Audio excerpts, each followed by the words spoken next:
A man walked into Memorial Hospital at 3 in the morning. His name was Marcus Chun. Blood came from his nose. His hands were shaking badly. He could not walk straight. The night nurse Sarah sat at the front desk. She was drinking coffee. She looked up and saw Marcus. His face was white like paper. Sweat covered his forehead. Sarah stood up fast. She ran toward him.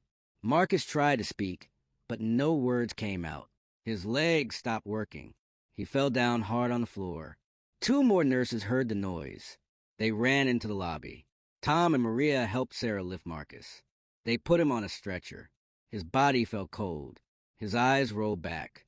Tom checked his pulse. Something was wrong. The heartbeat was strange. It was too fast and then too slow. It kept changing. Sarah called the emergency doctor. Her hands shook as she held the phone. She had worked at this hospital for 10 years. She had never seen anything like this. Dr. Elena Rodriguez arrived in 2 minutes. She was the best emergency doctor in the hospital. She looked at Marcus, and her face became serious. She knew this was not normal. Dr. Rodriguez gave orders fast. Take him to the scanning room now. Check everything. Find out what is wrong with him. They pushed the stretcher down the long hallway.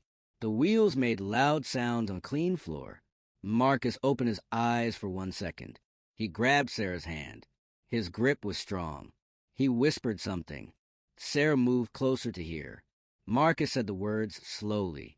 Something is inside me. Something wrong. Help me. Then his hand let go.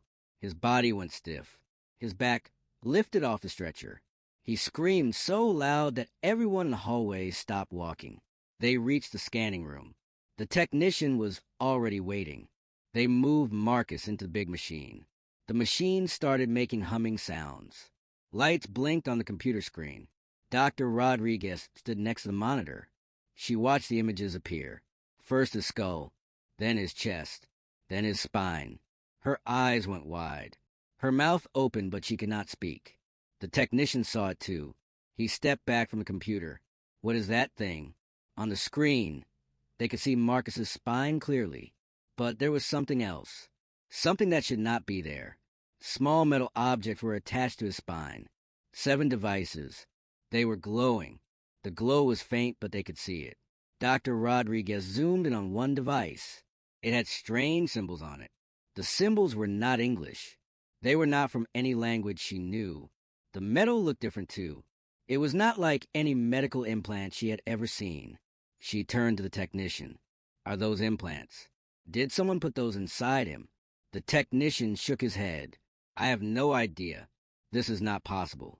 Suddenly, every computer in the hospital made a loud beeping sound. The sound came from everywhere. All the screens changed. Red words appeared on every monitor in the building. Warning. Unknown biological signature detected. Initiating protocol scan. Analyzing patient data. Dr. Rodriguez grabbed her phone. She called David. He was the head of hospital computers. He answered immediately. David's voice was confused. Doctor, we have a problem.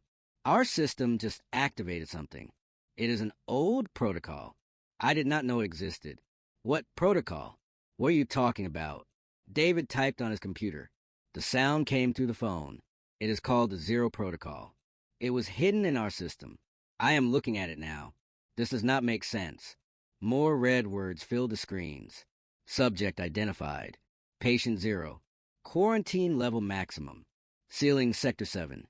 Heavy metal doors slammed shut all over the emergency wing. The sound was like thunder. The walls shook. Sarah tried to open a door near her.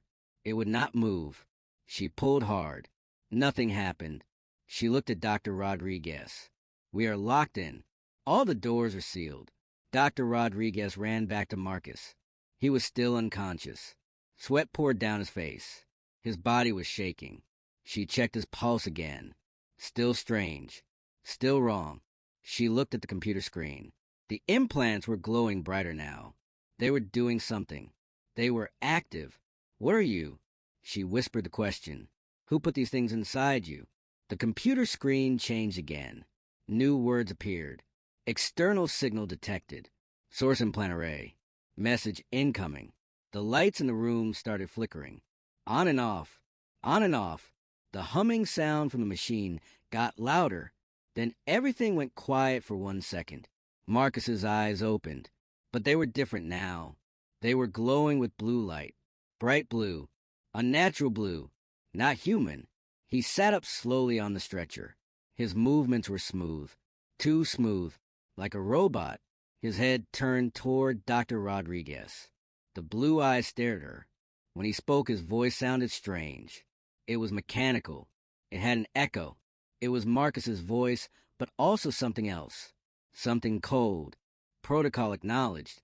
Survivor Zero has arrived. Countdown initiated. Systems online. Dr. Rodriguez took a step back. Her heart was beating fast. Countdown to what? What countdown?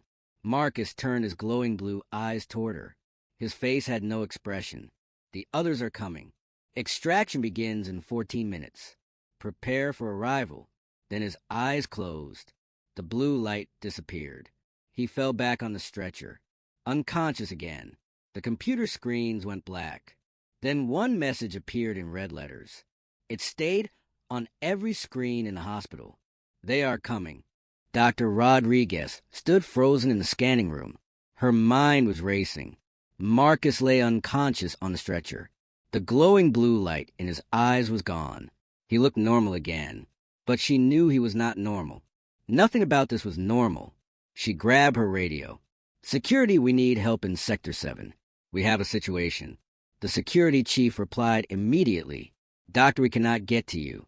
All the doors are sealed. We are trying to open them, but nothing is working. Dr. Rodriguez looked at the heavy metal door. It was locked tight.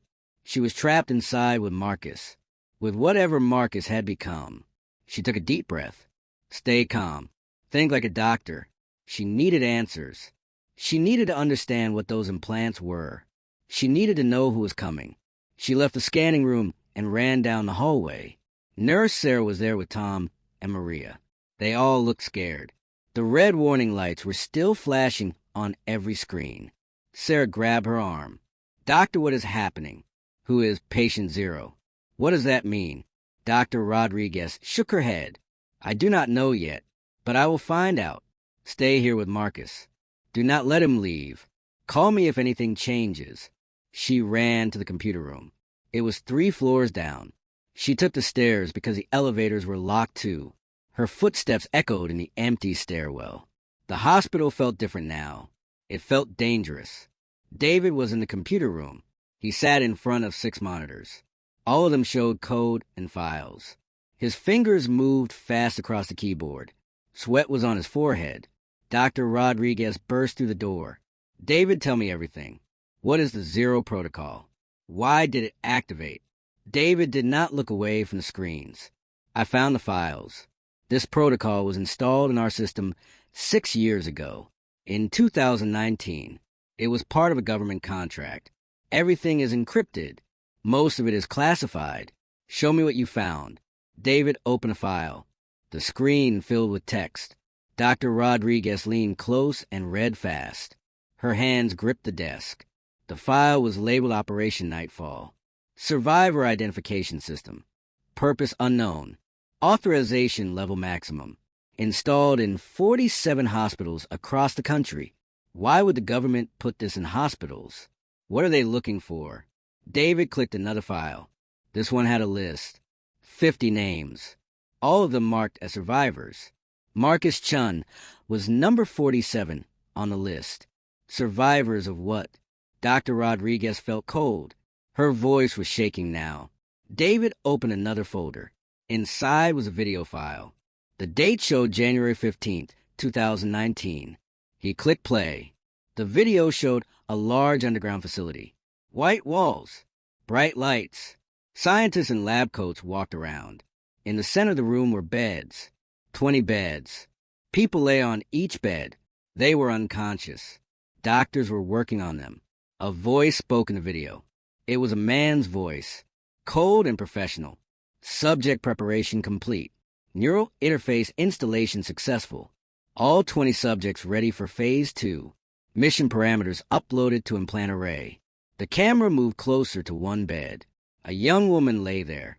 Doctors were placing something into her spine. Small metal devices. 7 of them. The same devices they saw in Marcus. What mission? What were they doing to these people? The video continued. Phase 2 activation in progress. Subjects will gain enhanced capabilities. Strength increased by 300%. Reaction time increased by 500%. Cognitive processing enhanced. They will be perfect. Perfect for what? The video changed. Now it showed the same room, but everything was different. Fire covered the walls. Alarms were screaming. People were running. Soldiers were shooting guns. Smoke filled the air. The man's voice spoke again, but now it sounded panicked. Containment breach. Subjects are awake. They are not responding to commands. The implants are malfunctioning. We have lost control. Evacuate now. Destroy the facility. The screen showed an explosion. A huge fireball. The camera fell, and the video went to static. Then one more scene appeared. Text on a black screen. Facility destroyed. 18 subjects confirmed dead. 2 subjects missing. Status unknown. Operation Nightfall terminated. All records classified. But someone had written something else at the bottom in red letters. Update 2024. 12 survivors confirmed alive. Location unknown. 0 protocol activated to find them. The video ended. The room was silent. Dr. Rodriguez felt sick. These people were experimented on. The government turned them into weapons. And Marcus is one of them. David's hands were shaking. There is more. Look at this. He opened another file. It showed a map. Red dots appeared on the map. Each dot was a location. Each location had a date next to it. These are the other survivors. The protocol has been tracking them. Look at the dates. Dr. Rodriguez read them. 1 survivor found in Texas 3 months ago. Status eliminated. Another survivor found in Oregon 2 months ago. Status eliminated. Another in Florida 1 month ago. Status eliminated. They are killing them. The government is hunting down these survivors and killing them. David nodded. And now they found Marcus. That is why the protocol activated. That is why the system sent a signal. It told them he is here. A loud boom shook the building.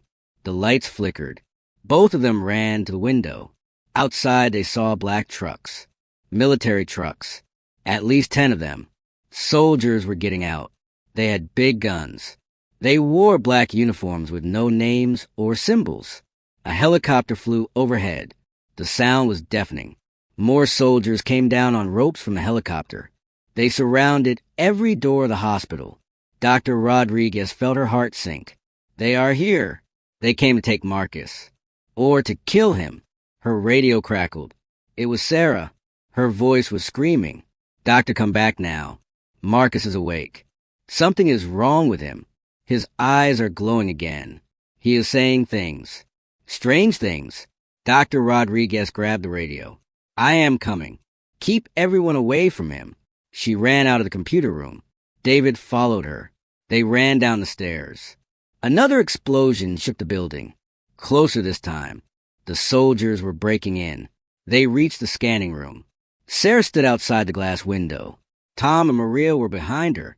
They all looked terrified. Inside the room, Marcus stood in the center. His eyes glowed bright blue. The 7 implants in his spine were visible through his shirt. They glowed too. Blue light pulsed through his back. Marcus turned his head toward the window. He looked directly at Dr. Rodriguez. When he spoke, his voice had that mechanical echo again. You should not have scammed me, doctor. You activated the beacon. Now they know where I am. Now they will come, and they will kill everyone in this building to get to me. Dr. Rodriguez stepped close to the glass. Marcus, we can help you. Tell us what to do. Tell us how to stop this. Marcus smiled, but it was a sad smile. You cannot stop this. I have been running for 6 years. Hiding. Changing my name. Moving from city to city. But they always find us. The implants make sure of that. We can never be free. The sound of boots echoed in the hallway. Heavy boots. Military boots. They were coming closer. Voices shouted commands. Move, move, move. Secure the area. Find the target. Sarah grabbed Dr. Rodriguez's arm. We need to get out of here. We need to run. But the doors were still sealed. There was nowhere to run. They were trapped. Marcus pressed his hand against the glass. His glowing eyes looked at each of them. I am sorry. I am sorry you're involved in this. But if you want to live, you need to let me out. I am the only one who can fight them. Fight them. You are one person. There are 50 soldiers out there. Marcus's eyes glowed brighter. I am not a normal person anymore, doctor. None of us are. The implants changed us, made us into something else, something dangerous. That is why they want us dead. That is why they fear us. The door at the end of the hallway exploded. Smoke poured in. 6 soldiers ran through. They wore helmets and body armor. They carried automatic rifles. Red laser sights cut through the smoke. A voice shouted through a megaphone. Attention, this is a government operation. Everyone get on the ground now. Anyone who resists will be shot. Dr. Rodriguez made a decision. She ran to the control panel and pressed emergency release. The glass door to the scanning room opened. Marcus stepped out. He rolled his shoulders. His neck cracked. The blue glow in his eyes became even brighter. Thank you, doctor. Now get behind me. All of you. The soldiers saw Marcus. They raised their guns. The red laser dots covered his chest. Target acquired. Open fire. Gunshots exploded in the hallway. The sound was deafening. Bullets flew toward Marcus. Dr. Rodriguez screamed. But Marcus raised his hand. And everything changed. The bullets flew through the air toward Marcus. Dr. Rodriguez closed her eyes. She waited for the sound of bullets hitting flesh. She waited for Marcus to fall down dead. But that sound never came. She opened her eyes. What she saw made no sense. The bullets had stopped. They were frozen in the air. 20 bullets hung motionless right in front of Marcus. They floated like they were trapped in invisible glass. Marcus's hand was still raised. His eyes glowed bright blue. The implants in his spine pulsed with light. The light was so bright now that it lit up the entire hallway. The soldiers stopped shooting. They stared at the floating bullets. Nobody moved. Nobody spoke. They could not believe what they were seeing. Marcus closed his hand into a fist. The bullets fell to the ground. They clattered on the floor like rain. Harmless now. He looked at the soldiers. His voice was calm but cold. I did not want to do this. I wanted to live a normal life. But you people will not let me. You will never let any of us live in peace. The soldier in front yelled into his radio. Target has active abilities. Repeat, target has active abilities. Requesting backup now. More soldiers ran into the hallway. Now there were 12 of them. They spread out. They aimed their guns at Marcus from different angles. The leader shouted orders. Use the suppression rounds. Do not let him use his abilities. They fired again. But this time the bullets were different. They were blue. They made a strange humming sound as they flew. Marcus raised both hands this time.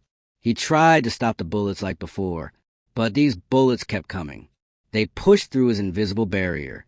2 of them hit his shoulder. He stumbled back. Blood came from his shoulder. He fell to one knee. The blue glow in his eyes flickered. He was hurt. Sarah screamed. They are killing him. Dr. Rodriguez did not think. She just acted. She ran in front of Marcus. She spread her arms wide. Her body blocked the soldier's view of him. Stop shooting. He is my patient. I will not let you kill him. The soldiers kept their guns raised. The leader spoke.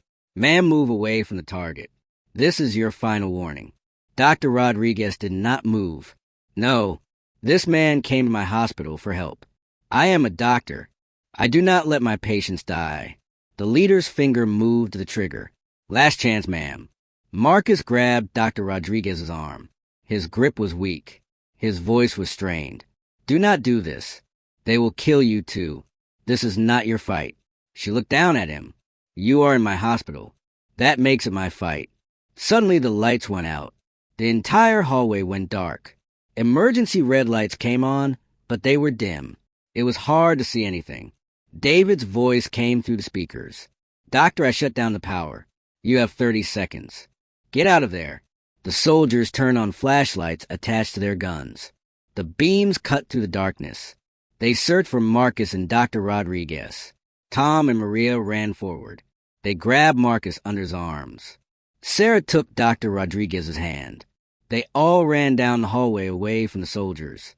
Behind them, the leader shouted, "Find them. Do not let them escape. Shoot on sight." They turned a corner. Tom knew the hospital layout well. He led them to a service corridor. It was narrow and dark. They ran as fast as they could.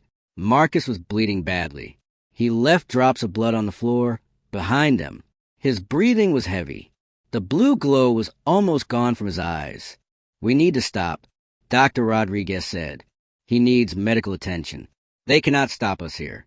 Tom said, "This corridor leads to the old wing. Nobody uses it anymore. We can hide there." They reached the door. Tom pulled out his key card. He swiped it. The door clicked open. They all rushed inside. The old wing was dark and dusty. Old hospital beds lined the walls. Medical equipment from 20 years ago sat covered in white sheets. The place smelled like old paper and rust. Maria found a room. They pulled Marcus inside. Dr. Rodriguez closed the door and locked it. She turned on a small flashlight from her pocket. "Lay him down on that bed." They put Marcus on an old hospital bed. Dr. Rodriguez examined his shoulder. The bullets had gone through. 2 holes in his shoulder. Blood poured out. Sarah found old medical supplies in a cabinet. Bandages and antiseptic. They were expired, but it was better than nothing. Dr. Rodriguez worked fast. She cleaned the wounds. Marcus did not scream. He just stared at the ceiling. His breathing was getting worse. "Those were suppression rounds," he said quietly. "They're designed to block our abilities, to make us weak, like normal humans again." "How many survivors are there?" Dr. Rodriguez asked as she wrapped his shoulder. Marcus closed his eyes.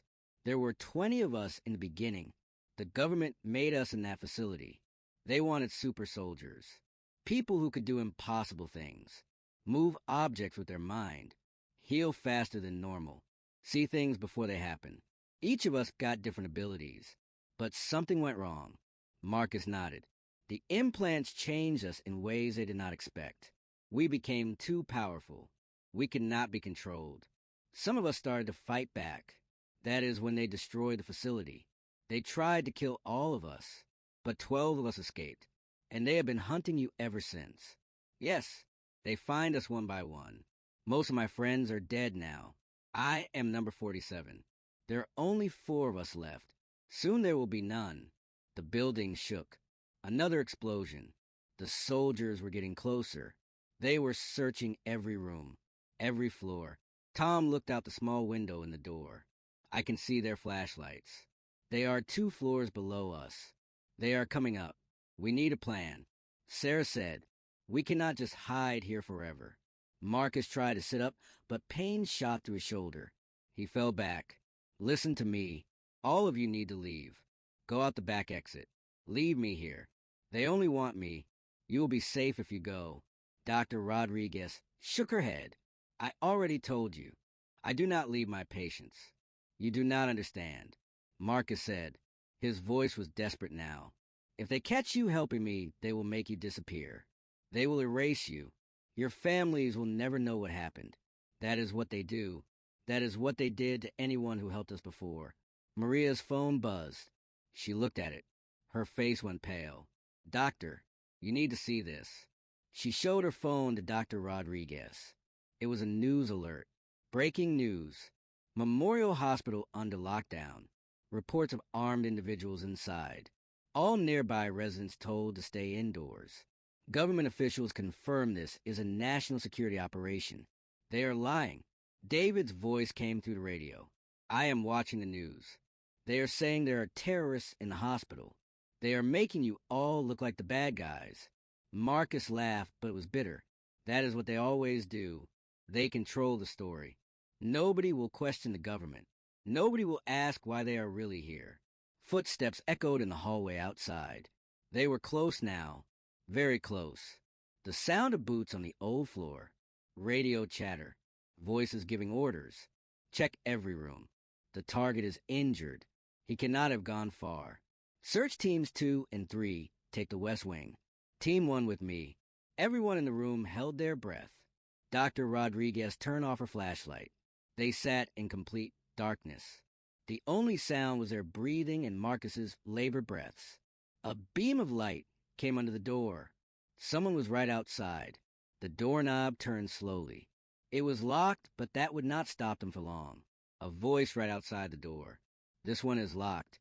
Breach it. Marcus struggled to stand up. His legs shook. The blue light tried to come back to his eyes, but it was weak. Flickering. The suppression rounds were still in his system. I will hold them off. He whispered. When I do, you all run. There's a fire escape at the end of this hallway. Take it down to the ground floor. Get out of the hospital. You cannot fight them alone. Dr. Rodriguez said. Not in your condition. I do not have a choice. The door handle rattled violently. Someone was putting an explosive charge on it. A small beeping sound started. 5 beeps. Then silence.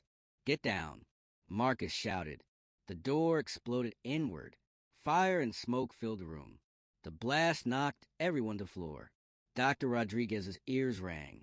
She could not hear anything except a high-pitched whine. Through the smoke, she saw soldiers enter. 3 of them, their guns raised. Red laser dots searched through the smoke. Then Marcus stood up. His eyes blazed bright blue again, brighter than before. The implants in his spine glowed, so bright they looked like stars. His wound stopped bleeding. He raised both hands. The soldiers fired their weapons. But this time Marcus did not just stop the bullets. He sent them back. Every bullet reversed direction. They flew back toward the soldiers faster than they came. The soldiers fell. Their armor stopped most of the bullets, but the impact knocked them down. They dropped their guns. Marcus walked forward.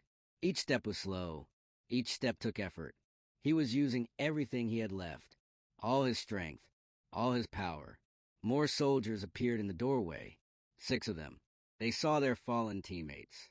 They saw Marcus glowing with blue light. The leader raised his hand.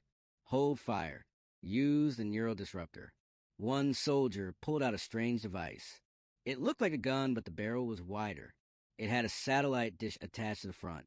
He aimed it at Marcus. He pulled the trigger. A wave of energy shot out.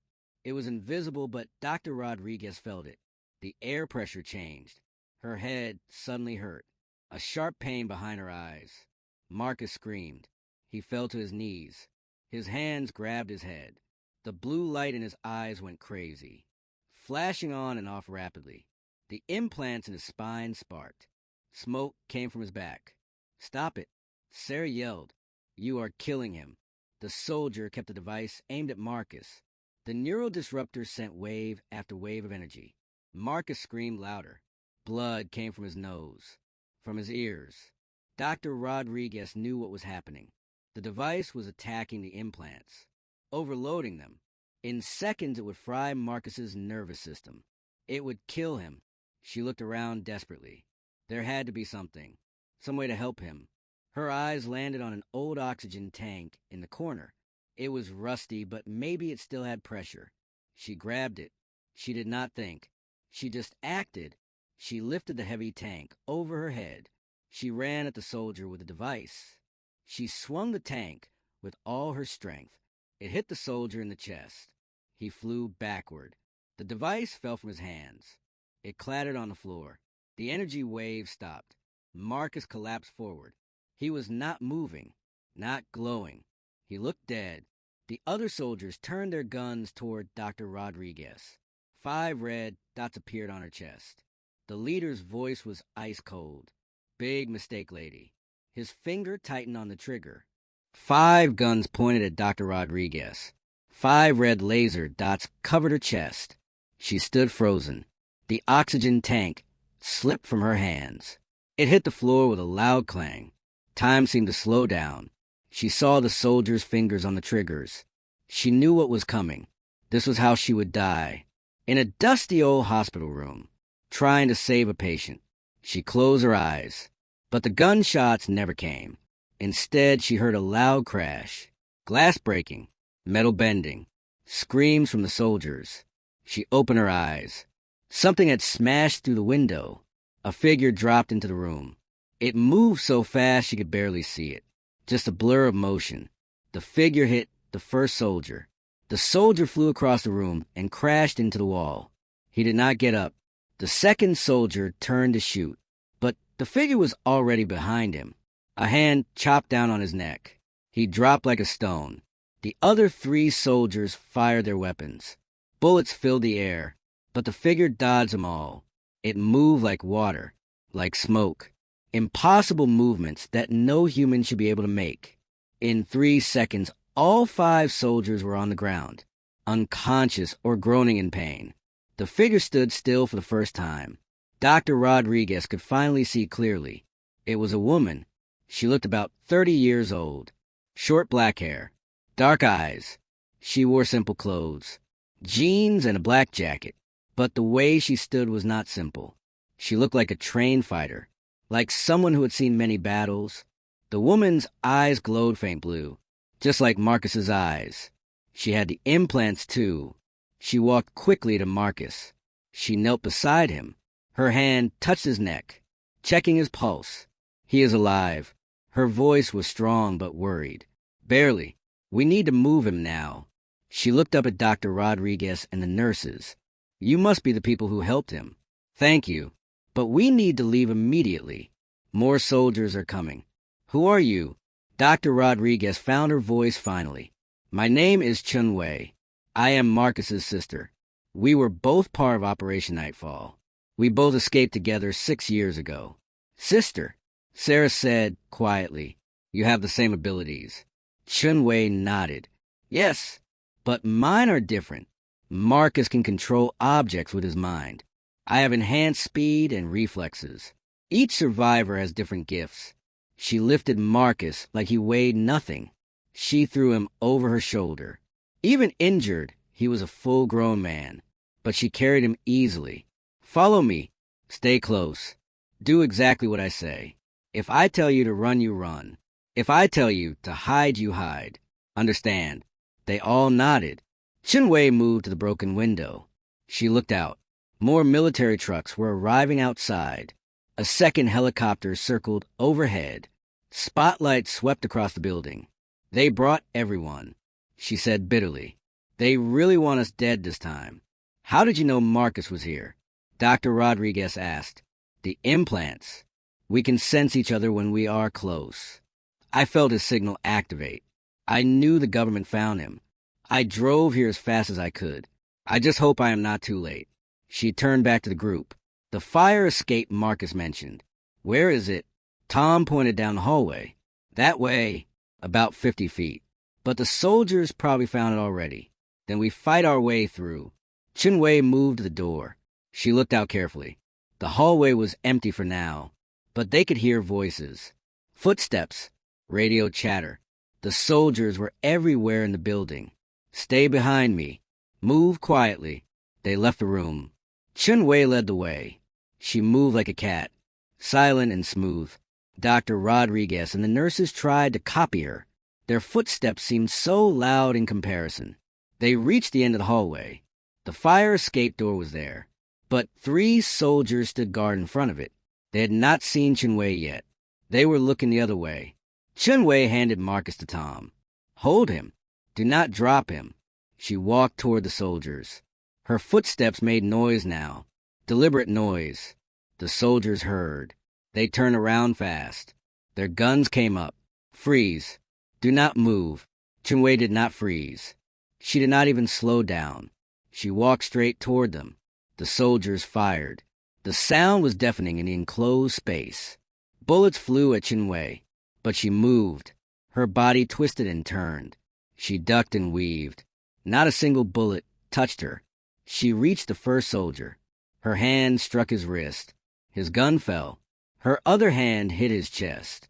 He flew backward into the wall. His body armor cracked. The second soldier tried to grab her. She caught his arm. She twisted. The soldier flipped through the air. He landed hard on his back. All the air left his lungs. The third soldier dropped his gun. He pulled out a knife. A big combat knife. He slashed at Chin-Wei's face. She leaned back. The knife missed by inches. She grabbed his wrist. She pulled him forward. Her knee came up. It hit his stomach. He doubled over. She brought her elbow down on the back of his neck. He collapsed. 3 soldiers down in less than 10 seconds. Chin-Wei opened the fire escape door. She took Marcus back from Tom. "Let us go." Now. They rushed through the door. The fire escape was old metal stairs on the outside of the building. It was rusty, and it creaked under their weight. The cold night air hit them. They started going down. The stairs rang with each step. Chin-Wei went first. She moved down fast, even while carrying Marcus. The others followed as quickly as they could. They made it down 2 floors. Then they heard shouts from above. Soldiers had found the fire escape. Flashlight beams hit them from above. Target spotted on the fire escape. Southwest side. All units converge. Chin-Wei cursed. "They are coming. Move faster." They ran down the stairs. The old metal groaned and swayed. Dr. Rodriguez's legs burned. Her lungs screamed for air, but she kept running. Bullets hit the metal around them. Sparks flew. The sound was like thunder. Sarah cried out. A bullet had grazed her arm. Blood appeared on her sleeve. "Keep going." Chin-Wei shouted. "Do not stop." They reached the ground level. Chin-Wei kicked the final door open. They spilled out into the parking lot. The cold night air filled their lungs. But they were not safe. Soldiers ran toward them from 3 directions. At least 20 men. The helicopter spotlight found them. Bright white light pinned them in place. A voice boomed from the helicopter speaker. "You are surrounded. Put down the target and surrender. This is your only warning." Chin-Wei set Marcus down gently against a car. She stood in front of him. Her eyes glowed bright blue. She cracked her knuckles. Her body tensed like a coiled spring. "I am not surrendering," she said quietly. "Not now. Not ever." The soldiers raised their weapons. 20 guns aimed at one woman. Then something impossible happened. The ground shook. A deep rumbling sound came from below. Cracks appeared in the parking lot pavement. The cracks spread like spiderwebs. Everyone stopped. Even the soldiers lowered their guns slightly. What was happening? The cracks glowed. Blue light came from deep in the earth. The same blue light as the implants. The light got brighter and brighter. Chin-Wei's eyes went wide. "No, it cannot be. What is it?" Dr. Rodriguez asked. "What is happening?" "The others." Chin-Wei whispered. "They are here. All of them." The ground exploded upward. Chunks of concrete flew into the air. A figure rose from the hole. Then another. Then another. 3 more people. 2 men and 1 woman. All of them had glowing blue eyes. All of them had the implants.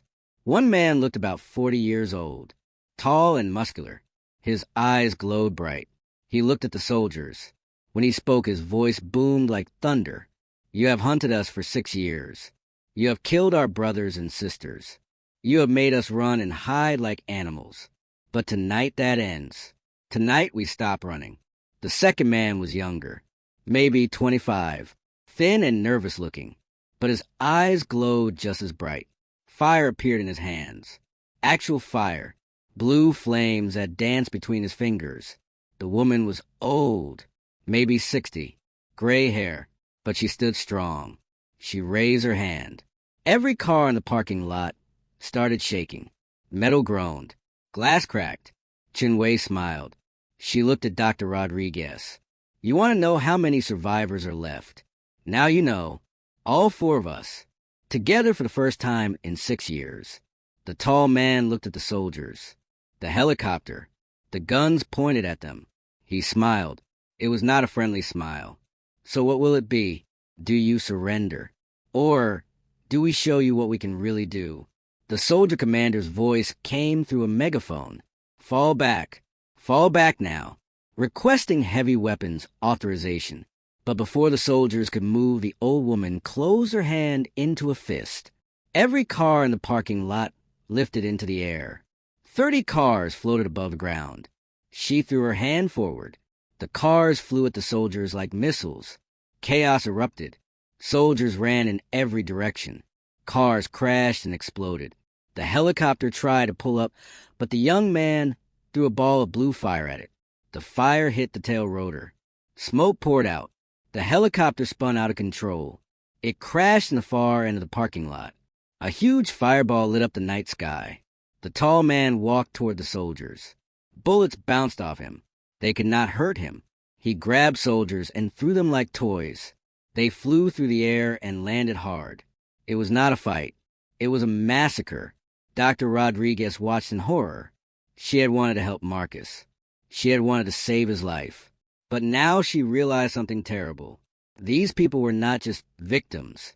They were weapons. Exactly what the government had tried to create. And they were unstoppable. Chinwei saw her face. She saw the fear there. She walked over to Dr. Rodriguez. Her glowing eyes dimmed slightly. I know what you're thinking. You think we are monsters. Maybe you are right. But we did not choose this. They made us this way. And now we have to live with it. You are killing people, Dr. Rodriguez said. Her voice shook. They were trying to kill us first.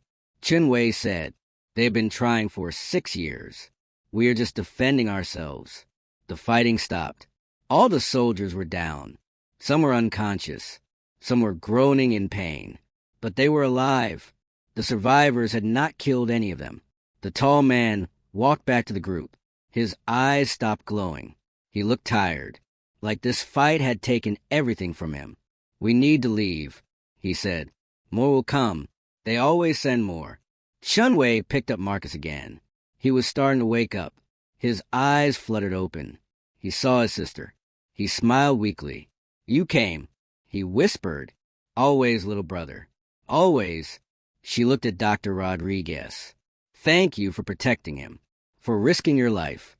Not many people would do that. What will you do now? Dr. Rodriguez asked. Where will you go? Somewhere far. Somewhere they cannot find us. We will keep running. It is all we can do. The old woman touched Dr. Rodriguez's shoulder.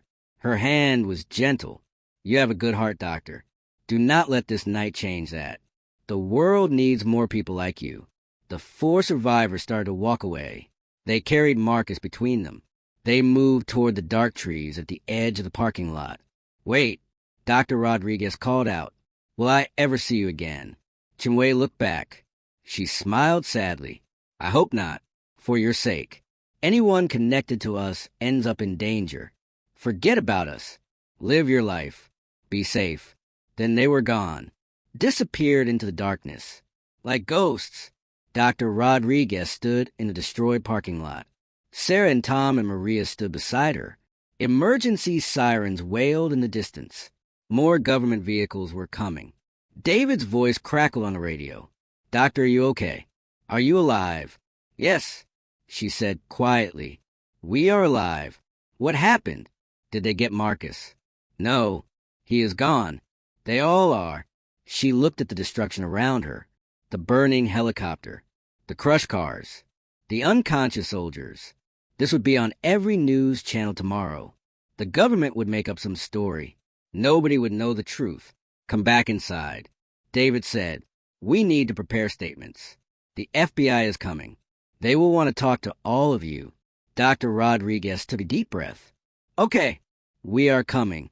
As they walked back to the hospital, Sarah asked quietly, do you think they will be okay?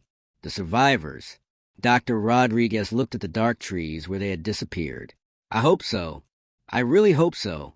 But deep down, she knew the truth. The survivors would never be okay. They would run forever. And the government would chase them forever. Until one side won. Or until everyone was dead. She just prayed that Marcus and his friends would find some peace. Some happiness. Somewhere far away from here. But she did not believe it would happen. Some stories do not have happy endings. 3 days passed since that terrible night. Dr. Rodriguez sat in her office at Memorial Hospital. The sun came through the window, but she did not feel its warmth. She felt cold inside. She had not slept well since the attack.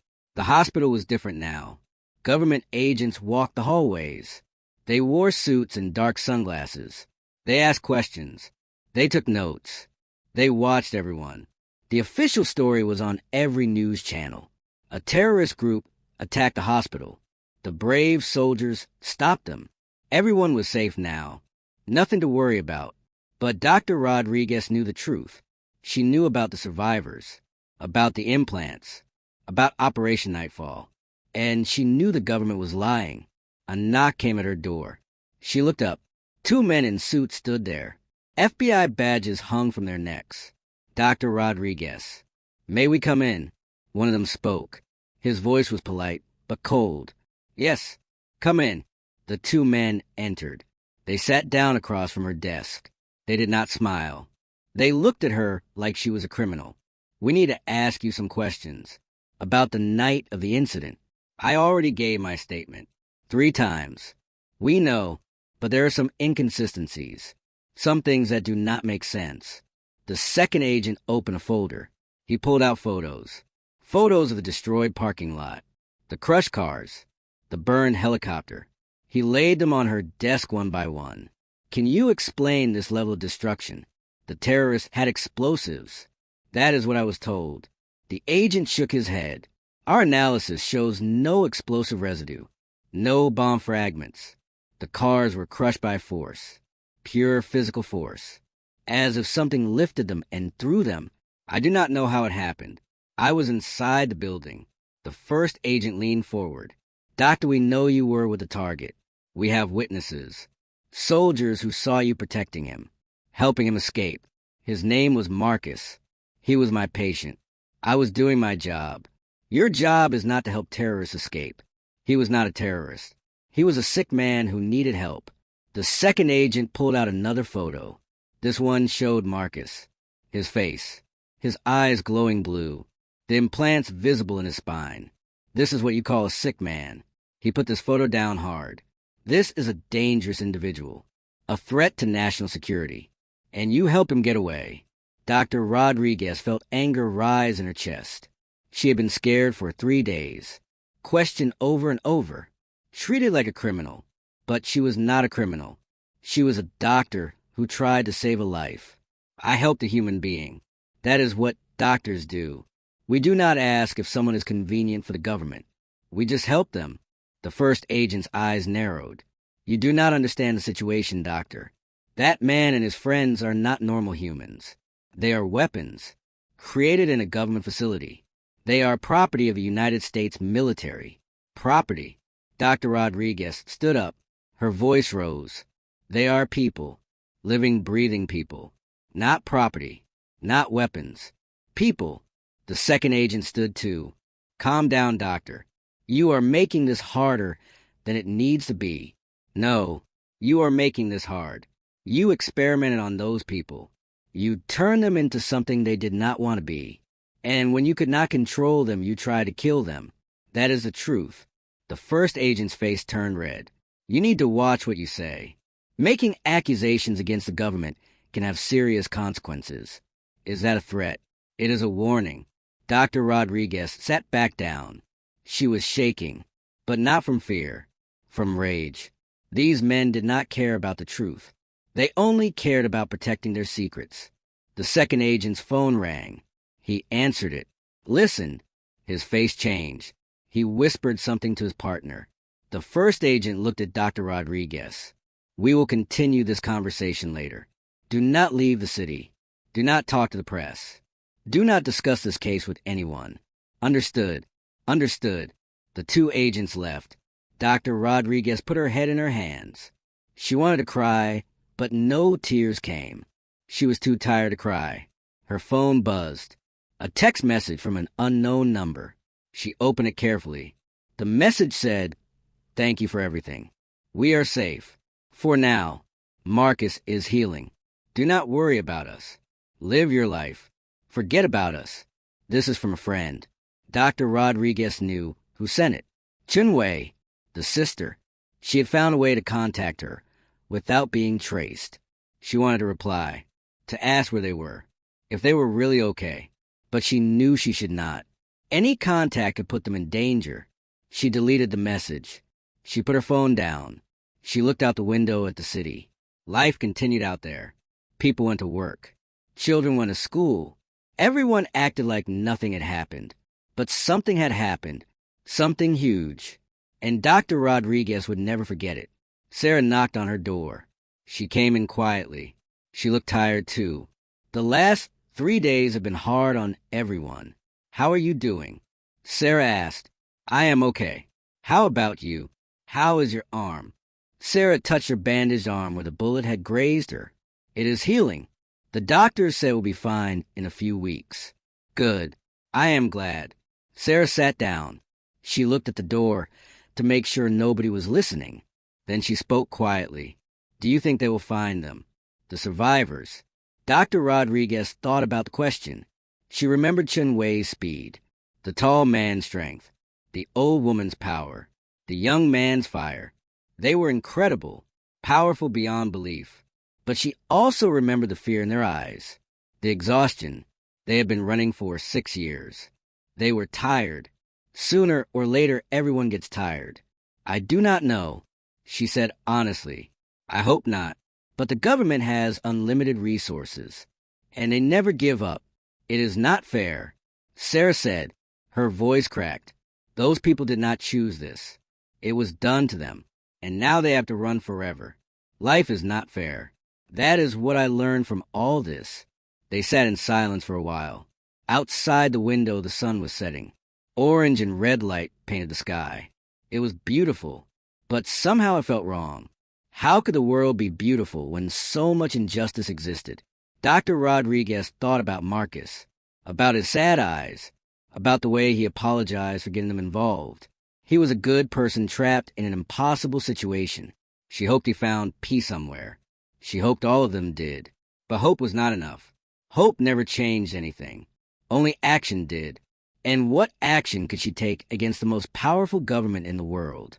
Sarah stood up. I should go. My shift starts soon. The hospital is still running even with all the chaos. Thank you, Sarah, for everything you did that night. You were very brave. Sarah smiled weakly. I was terrified, but you inspired me. The way you stood up to those soldiers. The way you protected Marcus. That was real courage. After Sarah left, Dr. Rodriguez returned to her paperwork. She had patients to see, reports to file. Life had to continue. But her mind kept going back to that night, to the blue glowing eyes, to the power she had witnessed, to the truth hidden beneath government lies. Her computer dinged. An email. She opened it. It was from David in IT. Doctor, I found something. Something you need to see. Come to my office when you can. Do not tell anyone. She looked at the time. Her next patient was in 30 minutes. She had time. She walked through the hospital to the computer room. Agents stood in the hallways, but they did not stop her. She was still allowed to move freely in her own hospital. For now, David was alone in the computer room. He looked nervous. He kept looking at the door. What is it? She asked. What did you find? David pulled up files on his screen. I have been digging through the hospital system, looking at the Zero Protocol, trying to understand it better. And I found something. A list, not just the 50 survivors from Operation Nightfall. A different list, a bigger list. He showed her the screen. Her blood went cold. It was a list of hospitals. 147 hospitals across the country. All of them had the Zero Protocol installed. All of them were scanning every patient who came through their doors, looking for the implants, looking for the survivors. But that was not the worst part. David scrolled down. At the bottom of the document was another section, a section labeled Phase 2 Candidates. It was a list of names, thousands of names, people from all over the country, their medical records attached, their DNA profiles, their psychological evaluations. What is this? Dr. Rodriguez felt sick. David's voice shook. I think they are planning to do it again. Operation Nightfall was Phase 1. They are preparing for Phase 2. They want to create more people like Marcus, more survivors, more weapons. Dr. Rodriguez grabbed the desk to steady herself. Why? Why would they do this again? Phase 1 was a disaster. Because it also worked. David said, those survivors have incredible abilities. If the government could control them, They would have the ultimate weapons. Soldiers who cannot be killed, who can do impossible things. They would be unstoppable. We have to tell someone. We have to expose this. David shook his head. Tell who? The FBI.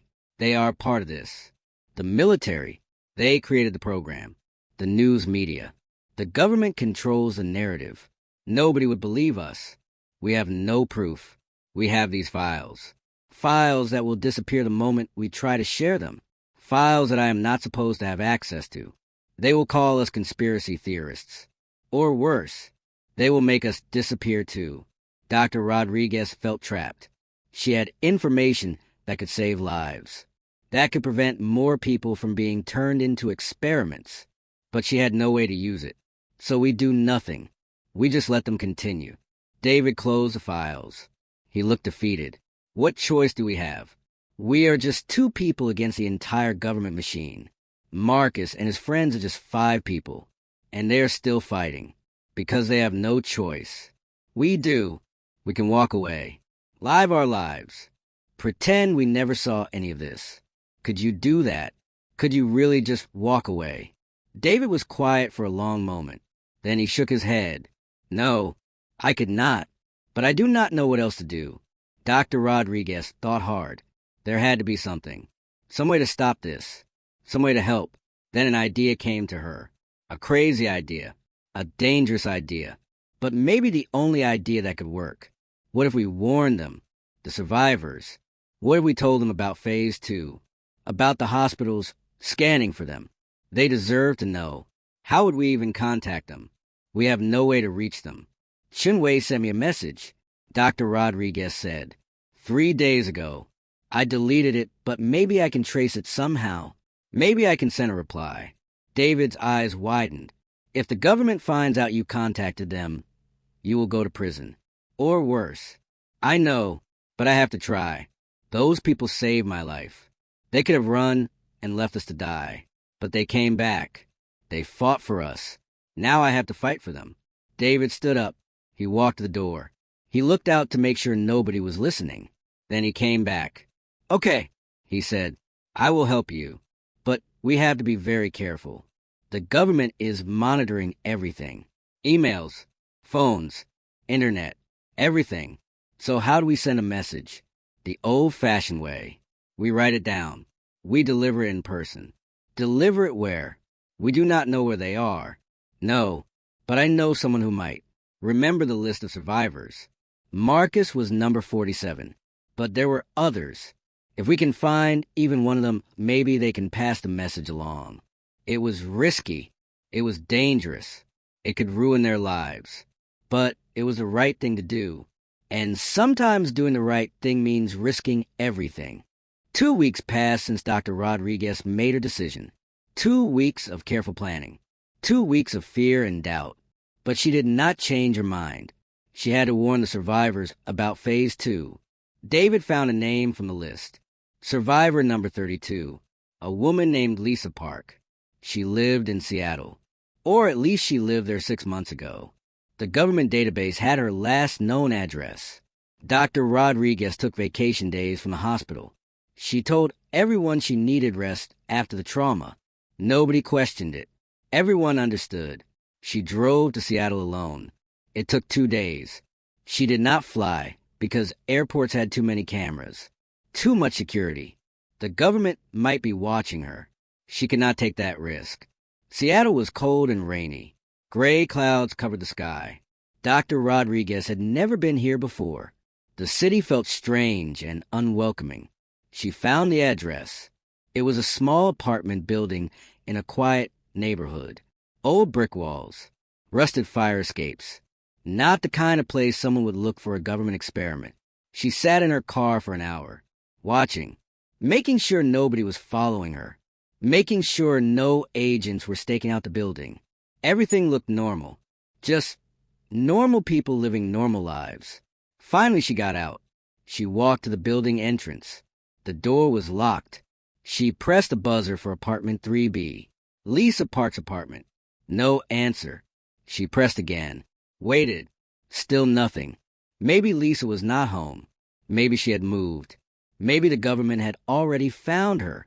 Dr. Rodriguez felt panic rising in her chest. Then a voice came through the speaker, crackling and distorted. "Who is it?" "My name is Elena Rodriguez. I am a doctor from California. I need to talk to you about Marcus Chun." Silence. Long silence. Dr. Rodriguez thought the connection had been cut. Then the voice spoke again, quieter this time, more cautious. "I do not know anyone by that name. Please, I know who you are. I know about Operation Nightfall. I know about the implants. I am not here to hurt you. I am here to help." More silence. Then the door buzzed. It unlocked. Dr. Rodriguez pushed it open. She walked into the building. The hallway was dark and smelled like old carpet. She climbed the stairs to the 3rd floor. Her heart pounded in her chest. Apartment 3B was at the end of the hall. The door was slightly open. A woman stood in the doorway. She was Asian, maybe 35 years old. Short hair, tired eyes. She wore jeans and a sweater. She looked ordinary. But Dr. Rodriguez knew she was not ordinary at all. "Come in quickly," the woman said. She looked up and down the hallway nervously. Dr. Rodriguez entered. The apartment was small. One room, a bed in the corner, a tiny kitchen. Everything was clean, but sparse, like someone who was ready to leave at any moment. The woman closed the door. She locked 3 different locks. Then she turned to face Dr. Rodriguez. Her eyes were careful, suspicious. "How did you find me?" "A friend helped me. He found your name in a government database." The woman's face went pale. "They know where I am. I need to leave. Right now."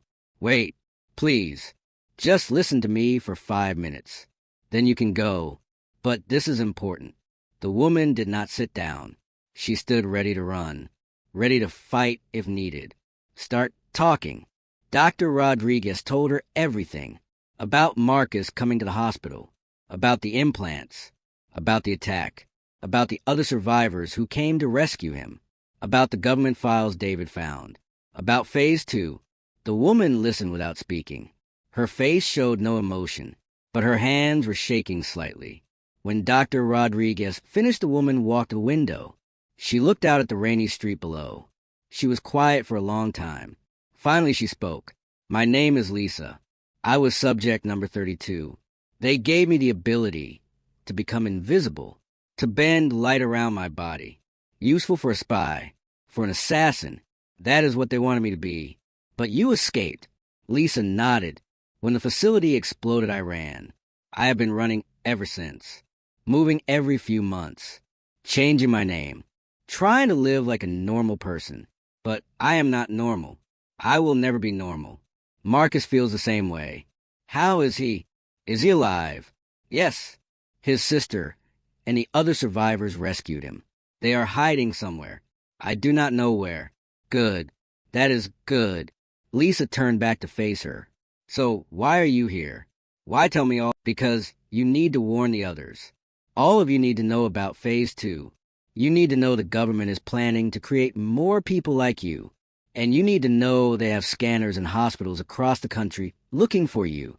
What do you expect us to do with this information?" "I do not know." "Run farther. Hide better. Or maybe fight back. That is not for me to decide.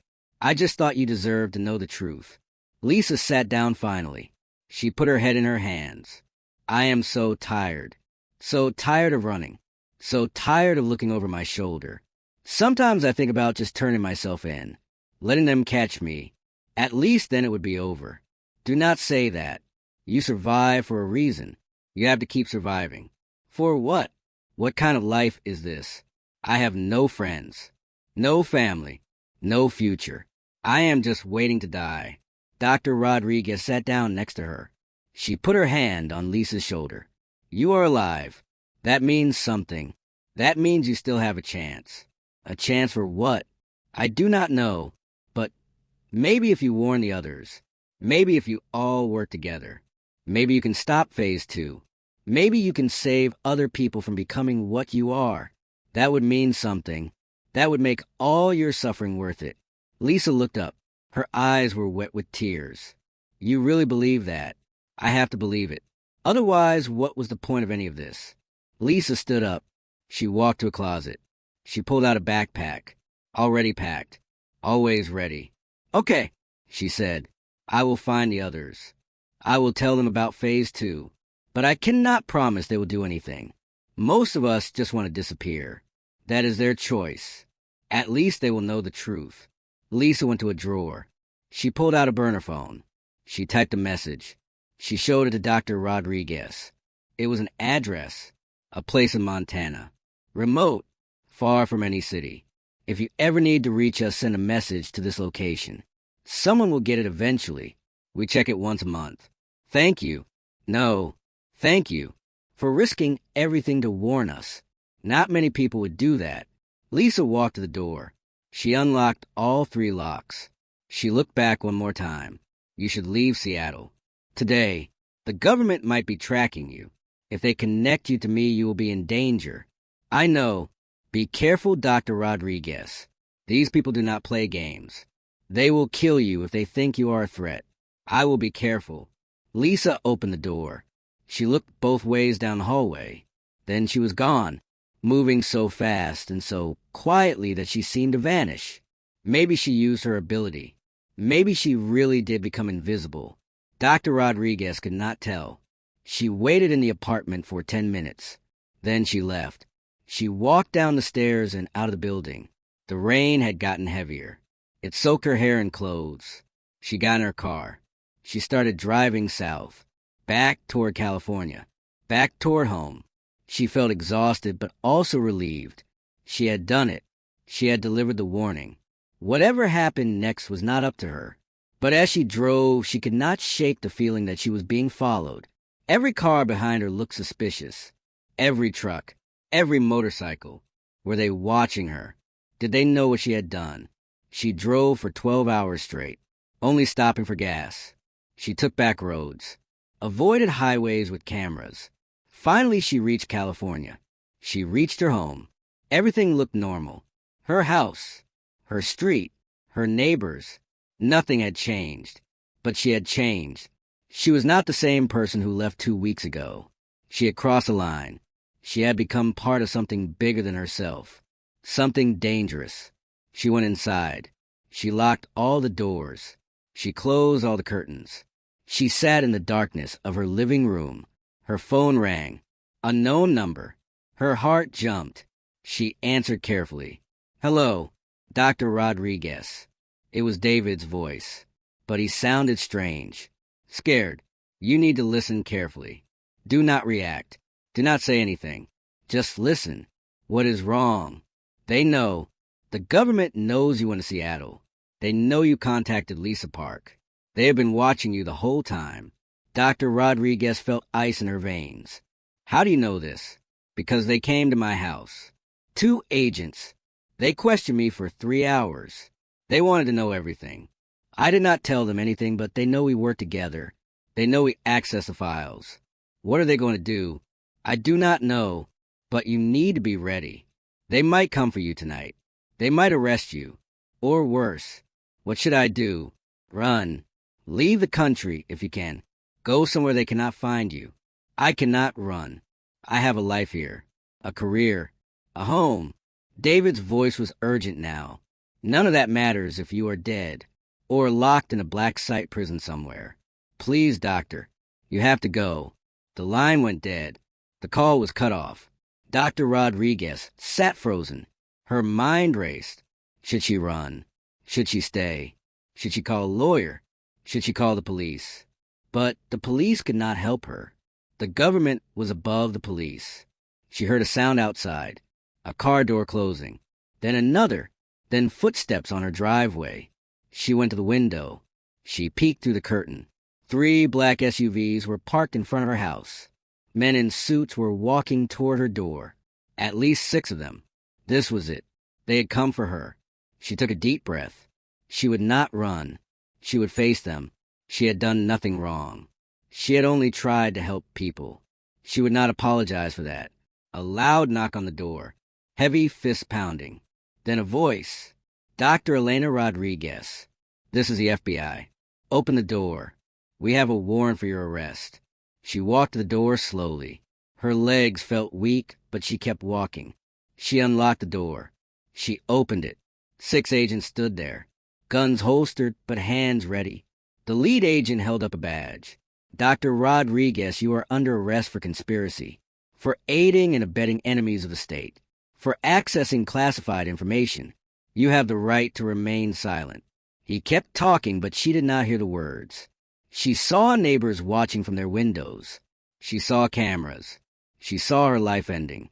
They put handcuffs on her wrists. Cold metal. Tight. They led her to one of the SUVs. They pushed her head down as she got in the back seat. The door closed. The car started moving. She looked out the window at her house, at her street, at everything she was leaving behind. She did not know where they were taking her. She did not know what would happen next. But she knew one thing. She had done the right thing, and she would do it again, no matter the cost. The car drove into the night, into the unknown, into whatever came next. And somewhere far away, Marcus and his friends received the warning. They learned about Phase 2. They learned about the danger, and they began to plan. The fight was not over. It was just beginning. Dr. Rodriguez sat in the back of the black SUV. Her hands were cuffed. The metal cut into her wrists. She looked out the window at the dark streets passing by. The agent in the front seat made a phone call. He spoke quietly, but she could hear some words. "Subject secured. Moving to location 7. ETA 20 minutes. Location 7. She did not know what that meant.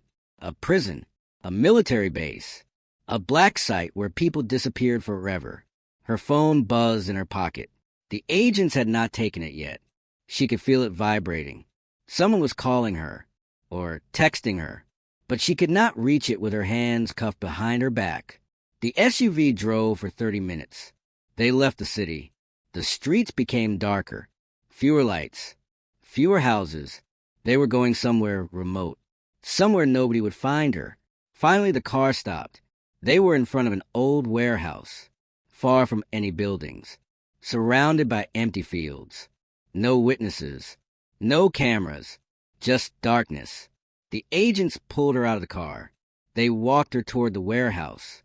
The building looked abandoned, broken windows, rusted metal doors. But she knew it was not abandoned.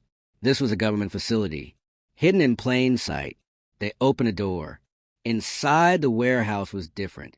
Clean, bright lights, concrete floors, computer equipment. This was a command center, a secret base. A man waited inside. He wore an expensive suit, gray hair, cold eyes. He looked like someone important, someone powerful. "Dr. Rodriguez," he said. His voice was smooth, like oil.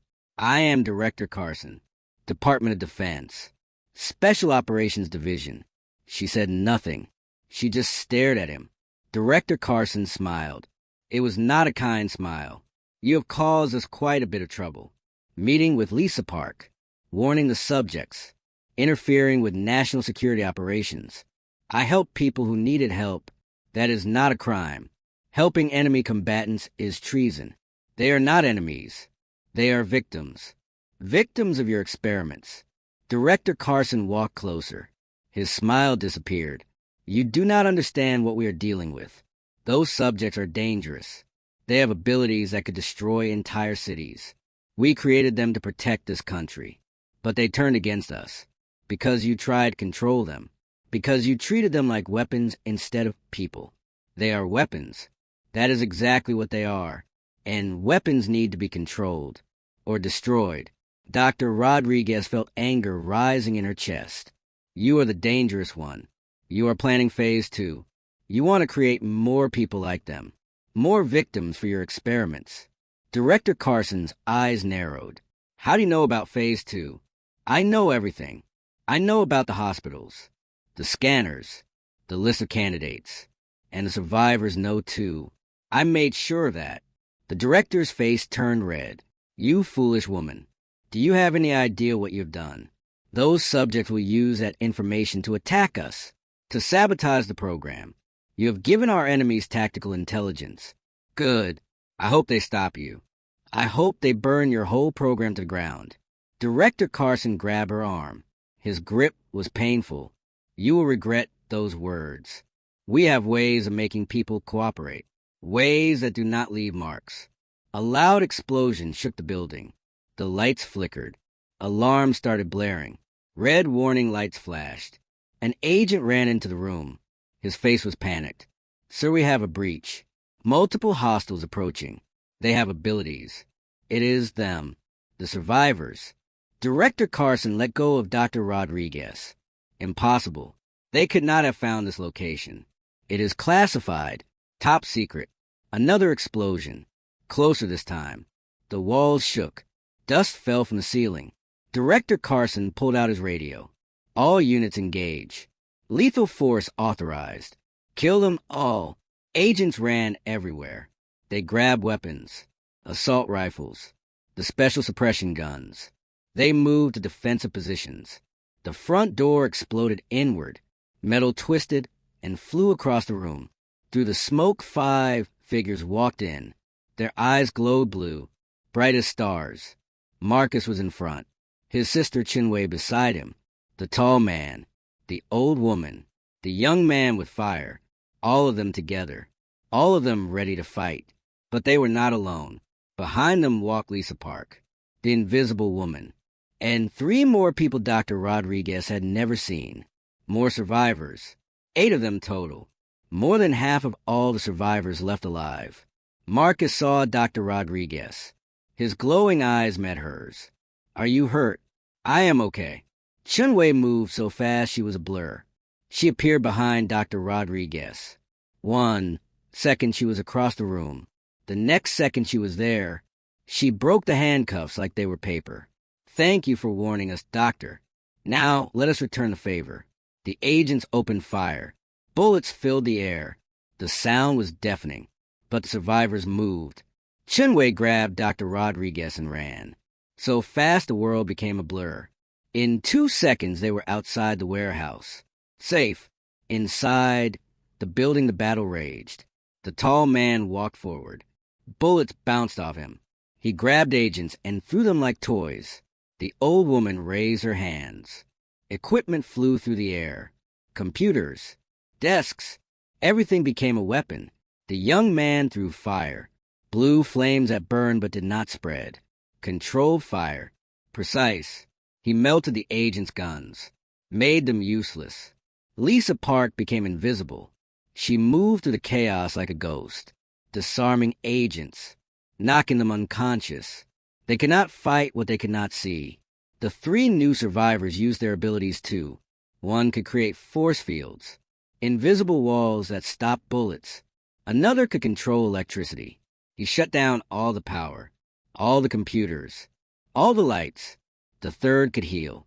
She touched wounded agents and their injuries closed. Even though they were enemies, she would not let them die. Director Carson tried to run. He headed for a back exit, but Marcus was there, waiting, his eyes glowing bright. You are not leaving. The director pulled out a gun. He aimed it at Marcus. He fired 3 times. Point-blank range. But Marcus raised his hand. The bullet stopped in midair, just like before. They hung there, frozen. Marcus closed his hand. The bullets dropped to the floor. Harmless. You created us, Marcus said. His voice was cold. You made us into weapons. You experimented on us. You hunted us. You killed our friends. And for what? For power. For control. It was for the greater good. For national security. No, it was for your own ambition. You wanted to play God. You wanted to create super soldiers. But we are not soldiers. We are people. And we will not be your weapons anymore. The director raised his gun again. But Chunwei appeared behind him. She chopped his wrist. The gun fell. She kicked his legs. He collapsed to his knees. The fight was over in 5 minutes. All the agents were down, unconscious or injured but alive. The survivors had shown mercy. They could have killed everyone, but they chose not to. Marcus walked out of the warehouse. He found Dr. Rodriguez standing with Chinwei. The night air was cold. The stars were bright above them. Thank you, he said. His eyes stopped glowing. He looked tired. So very tired. You risked everything to warn us. You gave us a chance to fight back. What will you do now? Dr. Rodriguez asked. The government will not stop. They will keep hunting you. The tall man walked over. His name was James. He spoke with a deep voice. We are done running. We found each other. All of us. For the first time in 6 years, we are together. And together we are strong. The old woman joined them. Her name was Margaret. We are going to stop phase 2. We are going to destroy every file, every database, every piece of research. We will make sure the government can never create more people like us. How? Dr. Rodriguez asked. They have copies everywhere. Backups. Secure servers. Lisa Park smiled. That is where I come in. I can go anywhere. See anything. Invisible. I will infiltrate their facilities. I will delete everything. The young man with fire spoke next. His name was Alex. And I will burn what cannot be deleted.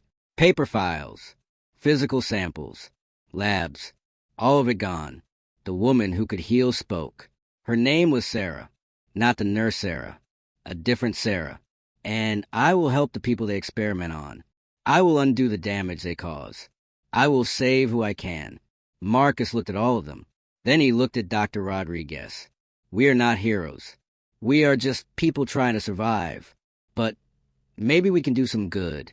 Maybe we can stop others from suffering like we did. What about Director Carson? What will you do with him? James answered. We will leave him here, tied up, with all the evidence of what he has done. We will send anonymous tips to journalists, to congressmen, to human rights organizations. The truth will come out. He will face justice. Dr. Rodriguez nodded. That is the right thing to do. Chunwei touched her shoulder. You should come with us. The government will not let you go. You know too much. You helped us. They will lock you away. I know, but I cannot run. I am not like you. I do not have abilities. I would just slow you down. Margaret stepped forward. Then we will make sure you are protected. We have friends, people who owe us favors, lawyers, activists, media contacts. We will make your story public. We will make you too visible to disappear. The government cannot touch you if everyone is watching. You would do that for me. You did it for us first. Dr. Rodriguez felt tears in her eyes. For the first time in weeks, she felt hope. Real hope. Maybe this would work. Maybe she would survive this. Maybe they all would. Marcus extended his hand. She shook it. His grip was strong but gentle.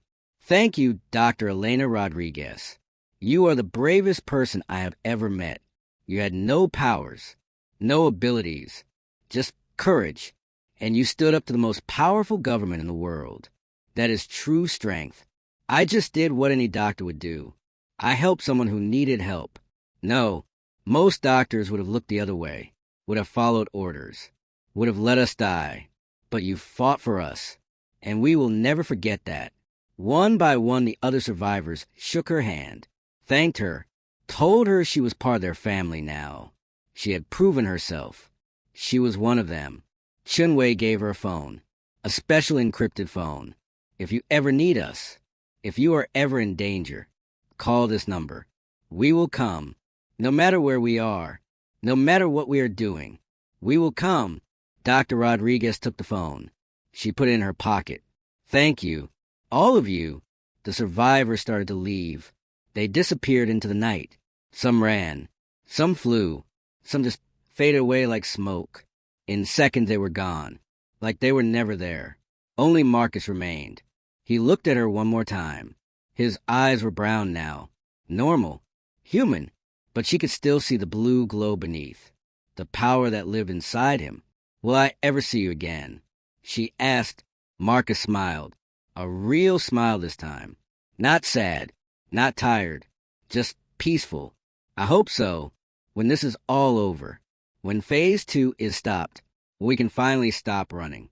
Maybe we can be friends. Real friends. Living normal lives. I would like that. Take care, doctor. The world needs more people like you. Then he was gone. Running into the darkness. faster than any human should be able to run. In seconds, he vanished. Dr. Rodriguez stood alone in the empty field. Police sirens wailed in the distance. Someone had heard the explosions. Help was coming. She walked back toward the road. Her legs were tired. Her body ached, but her spirit felt light. She had done something important, something that mattered. She did not know what the future held. Maybe the government would still arrest her. Maybe she would spend years in court fighting for her freedom. Maybe her life would never be normal again, but she had helped save 8 people. And those 8 people would save countless others. They would stop Phase 2. They would expose the truth. They would fight for justice. And that was worth any price. She reached the road. A car pulled up. It was David. He jumped out. His face was full of worry. "Doctor, thank God you are alive. I saw the news. I knew they took you. I did not know what to do. I came looking for you. How did you find me? I tracked your phone. I have been driving for an hour searching." Dr. Rodriguez hugged him. "Thank you, David. Thank you for everything. What happened back there? Are you okay?" She looked back at the warehouse. Smoke rose from the building. Lights flashed inside. The agents were waking up. Director Carson was trapped. The truth would come out. "I am better than okay," she said. "I think we just changed the world." They got in the car. David drove away. Toward the city. Toward home. Toward whatever came next. On the radio, the news was already reporting. Breaking news. Secret government facility discovered. Evidence of illegal experiments. Human rights violations. A major scandal developing. It was starting. The truth was coming out. Just like the survivors promised. Dr. Rodriguez smiled. She looked up at the stars through the car window. Somewhere out there, Marcus and his friends were fighting, running, surviving, living their lives as best they could. And she had helped them. In her own small way, she had made a difference. That was all anyone could ask for. That was enough. 6 months later, Dr. Rodriguez received a letter. No return address. Just a simple envelope with her name on it. Inside was a photo. 8 people standing together, smiling. Their eyes were normal. No blue glow. They looked happy, free. On the back of the photo was a message written in neat handwriting. Phase 2 has been stopped. All files destroyed. All research ended. The director is in prison. We are free now, living quiet lives, being normal. Thank you for giving us that chance. You will always be our friend, always be our hero. If you ever need us, we will be there. Promise. Below the message were 8 signatures. Marcus, Chunwei, James, Margaret, Alex, Lisa, Sarah, and 3 others whose names she now knew. Dr. Rodriguez put the photo on her desk, right where she could see it every day. A reminder, a symbol of hope. The world was still broken, still full of injustice, still full of people who did terrible things. But it was also full of heroes, not people with powers, not people with abilities, just ordinary people who chose to do the right thing, even when it was hard, even when it was dangerous. People like Dr. Elena Rodriguez, who proved that true courage comes from the heart, not from implants, not from experiments, just from caring about others, just from refusing to look away. And that kind of courage could change everything. 1 year had passed since that night at the warehouse. 1 year since Dr. Rodriguez helped the survivors stop Phase 2. 1 year since everything changed. Dr. Rodriguez sat in her new office. It was smaller than her old one at Memorial Hospital, but she liked it better. This office belonged to her own practice now, a small clinic in a quiet neighborhood. She treated regular patients, normal illnesses, simple problems. But sometimes special patients came, patients who needed discretion, patients who had nowhere else to go, patients with abilities they could not explain. The door opened. A young woman walked in. She looked nervous. Her hands shook. She was maybe 20 years old. College student probably. Dr. Rodriguez smiled warmly. "Hello. How can I help you today?" The young woman sat down. She looked at the floor, not at the doctor. "My name is Emma. I was told you could help me." That you understand things other doctors do not. Who told you that? A friend. She said you helped people like us before. People who are different. Dr. Rodriguez understood immediately. She locked her office door. She closed the blinds on the windows. Privacy was important for conversations like this. Tell me what is happening, Emma. The young woman finally looked up. Her eyes were wet with tears. Something is wrong with me. I can do things. Impossible things. It started 3 months ago. I thought I was going crazy. What kind of things? Emma held out her hand. She concentrated. Her hand started to glow. Soft white light came from her palm. The light grew brighter. It filled the room. Then she closed her hand. The light disappeared. Everything was normal again. Dr. Rodriguez stayed calm. She had seen abilities before. This did not surprise her anymore. Have you been to a hospital recently? Any medical procedures? Any experimental treatments? Emma nodded quickly. Yes. 6 months ago. I was in a car accident. Bad accident. I almost died. They took me to a research hospital. They said they had new treatments. Experimental stuff. They said it would save my life. Dr. Rodriguez felt cold inside. Which hospital? St. Michael's in Colorado. They were so nice. So helpful. They fixed my injuries. I recovered fast. Too fast. The doctor said I was lucky. But then the abilities started. And I knew something was wrong. Did they put anything inside you? Implants? Devices?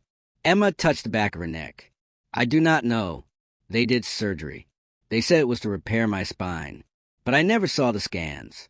They would not show me. Dr. Rodriguez stood up. She went to a locked cabinet. She pulled out a special scanner.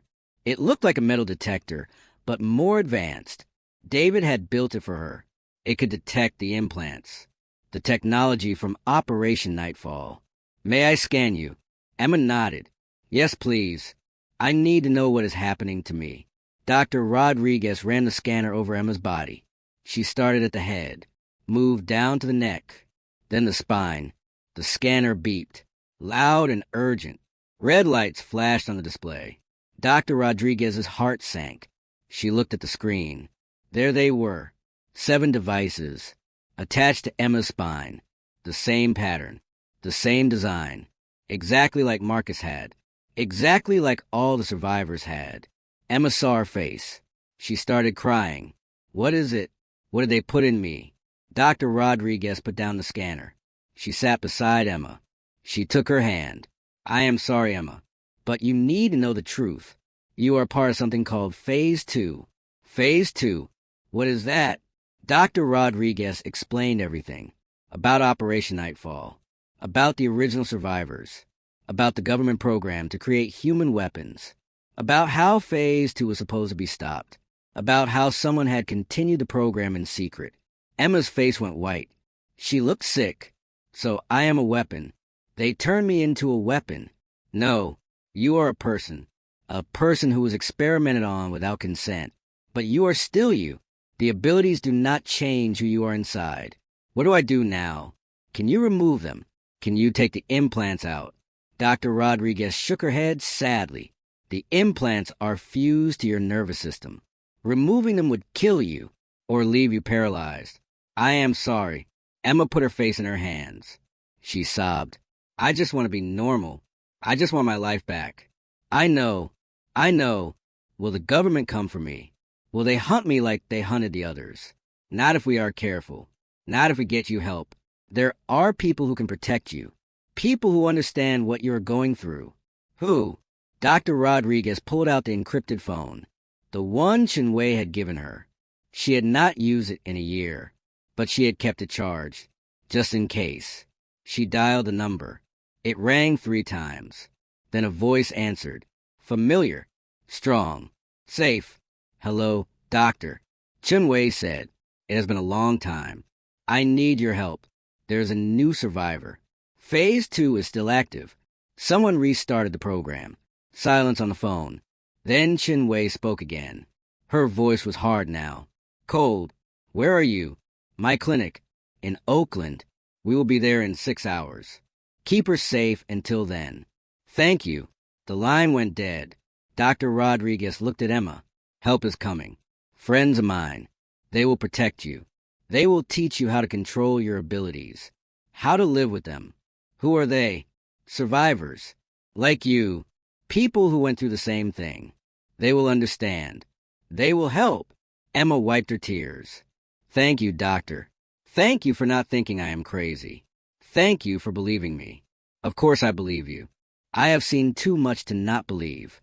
They waited in the office. Dr. Rodriguez made tea. They talked. Emma told her about her life, her family, her dreams, all the normal things that made her human. Not a weapon, not an experiment, just a person. 6 hours later, a knock came at the door. 3 quick knocks, then 2 slow knocks. The signal Chin-Wei had told her. Dr. Rodriguez opened the door. Chin-Wei stood there. She looked the same, strong, confident, her short black hair, her dark eyes. Behind her stood Marcus. He smiled when he saw Dr. Rodriguez. It is good to see you again, doctor. You too, Marcus. They came inside. Emma stood up nervously. She looked at them with fear and hope mixed together. Chin-Wei walked to her. She studied her face. Then she smiled gently. Do not be afraid. We are here to help you. You are not alone anymore. Marcus stepped forward. He showed Emma his eyes. He let them glow blue, just for a second, so she could see, so she would know he was like her. We all have abilities. We all have the implants. We all survived. And now you will survive too. We will make sure of it. Emma started crying again. But this time there were tears of relief. She was not alone. She was not crazy.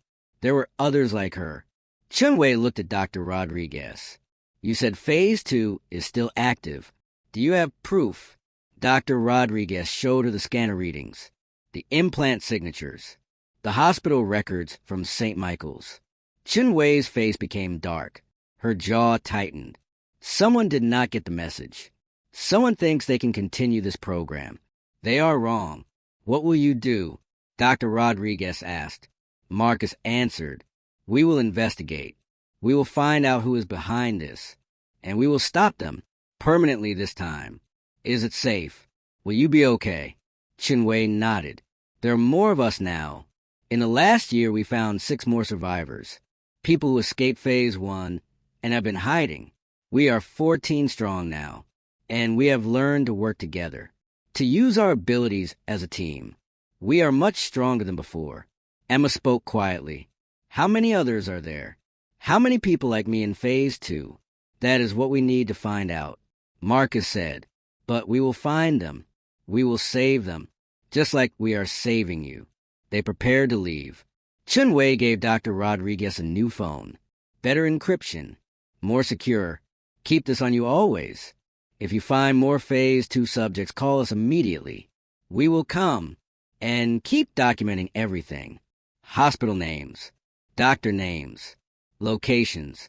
We need evidence. We need to expose this publicly. Make it impossible for them to continue. I will. I promise. Marcus hugged Dr. Rodriguez. You are a hero, doctor. You know that, right? You could have walked away a year ago. Could have forgotten about us. But you did not. You kept helping. You kept fighting. That means everything. I am just doing what is right. That is what makes you a hero. They left with Emma. Dr. Rodriguez watched them disappear into the night.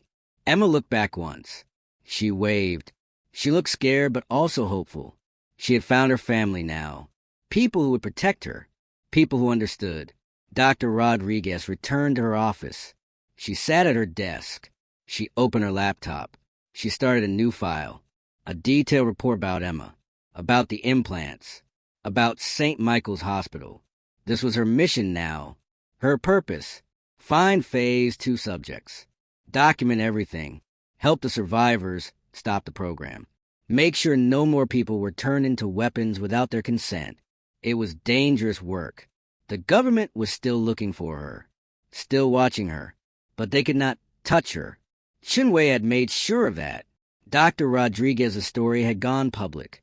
News articles. Interviews. A book deal. Everyone knew her name now. She was too visible to disappear. And she used that visibility to help others. to shine light on the darkness, to give hope to people who had none. Her phone rang, the regular phone, not the encrypted one. She answered. Dr. Rodriguez, this is CNN. We would like to do a follow-up interview about your work with experimental subjects, about your advocacy for human rights in medical research. She smiled. Of course. When would you like to schedule it? As she talked to the reporter, she looked at the photo on her desk. The one from a year ago. 8 survivors smiling together, free and happy. Now there would be more photos, more survivors, more people saved. The fight was not over. Phase 2 was still active, but they were winning. Slowly, steadily, one person at a time.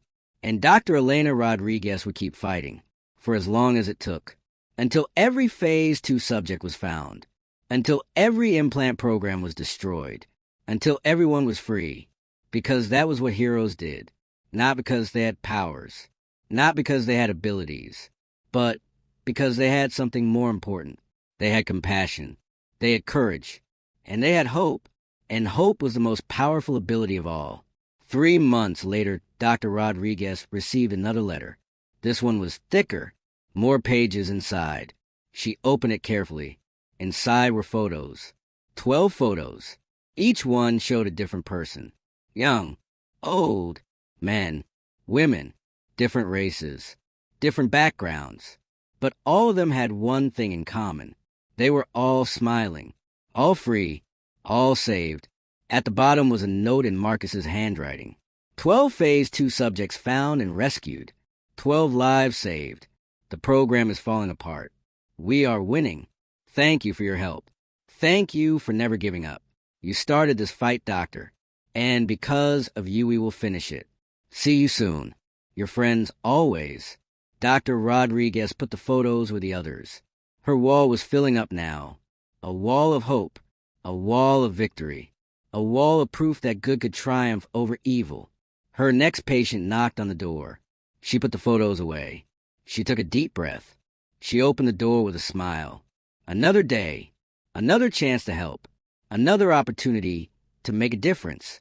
And she would never stop, never give up, never surrender, because some battles were worth fighting. No matter how long they took, no matter how hard they were, this was her battle, her purpose, her calling, and she would see it through to the end.